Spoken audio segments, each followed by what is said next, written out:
আলী আহসান জুনায়েদ উনি সাক্ষ্য দিয়েছেন গতকালকে জবানবন্দি। আজকে আমি জেরা করেছি, জেরায় বিভিন্ন প্রসঙ্গ এসছে। বিশেষ করে সর্বশেষ দিকে যে আমি প্রশ্নটা করেছি তাকে, সেটা হলো এরকমের যে যতগুলি কর্মসূচি আপনারা ঘোষণা করেছেন, লাইক 31 জুলাই গণগ্রেপ্তারের প্রতিবাদে আন্দোলনের অভিমুখে মার্চ ফর জাস্টিস, তারপরে রিমেম্বারিং আওয়ার হিরোজ, তারপরে 1 আগস্ট তারিখকে 32 জুলাই হিসেবে গণনা করা,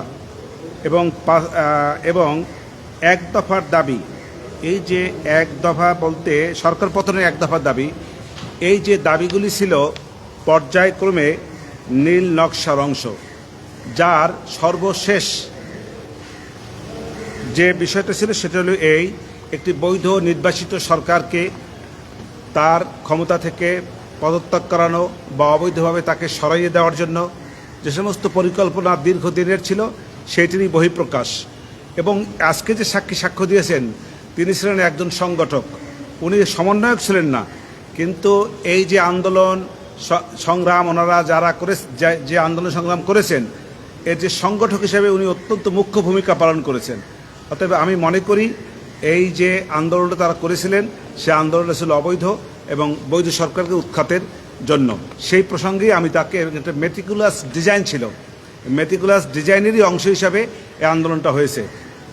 এইটাই আমার মূল বক্তব্য ছিল। এখন আপনি বলেন কি প্রশ্ন করেছেন। আপনি আরেকটা বলেছেন যে মানে তাদেরকে ষড়যন্ত্রকারী বলেছেন, যেটা আপনারা ষড়যন্ত্র, হ্যাঁ বলেছি, ষড়যন্ত্রের অংশ হিসেবেই জি এটি জি জি জি জি বলেছি। একটি বলেছেন যে টার্গেট করে তারাই গুলি করে মেরেছে, এই দুইটার ব্যাপারে আমার কথা রইল, একটি বৈধ সরকারকে, সরকারের বিরুদ্ধে যে আন্দোলনটা করেছে এটা ষড়যন্ত্রেরই অংশ, সেই হিসেবে তাদেরকে আমি ষড়যন্ত্রকারী বলেছি। আর টার্গেট করে গুলি করেছি এই জন্য, যেহেতু এটা একটি ষড়যন্ত্র, সেই জন্য আমি মনে করি এবং আমার ক্লায়েন্ট মনে করে যে এই গুলিগুলি তার নির্দেশে, আমার শেখ হাসিনা, আমার যে আসামি শেখ হাসিনা স্বরাষ্ট্রমন্ত্রী, তাদের নির্দেশে হয় নাই।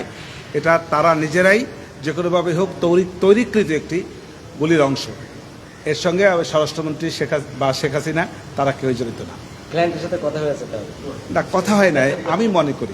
আপনি তো সেক্ষেত্রে সব আসামিকেই জেরা করলেন, সব সাক্ষীকেই জেরা করলেন, আপনি এখন পর্যন্ত যে জেরা করেছেন তাতে কি আপনি মনে করেন যে আপনার ক্লায়েন্টকে আপনি খালাস করতে পেরেছেন, তো পারবেন?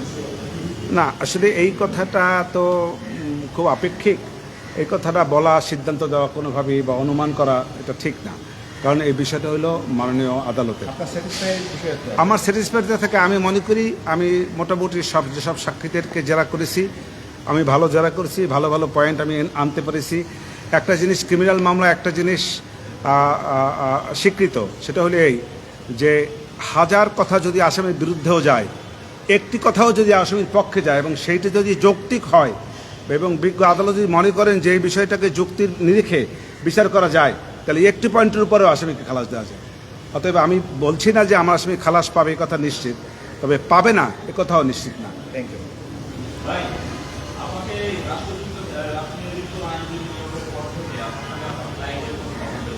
জি না,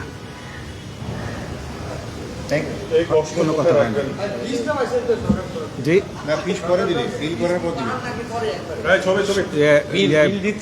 ফিস কে দেবে ফিস?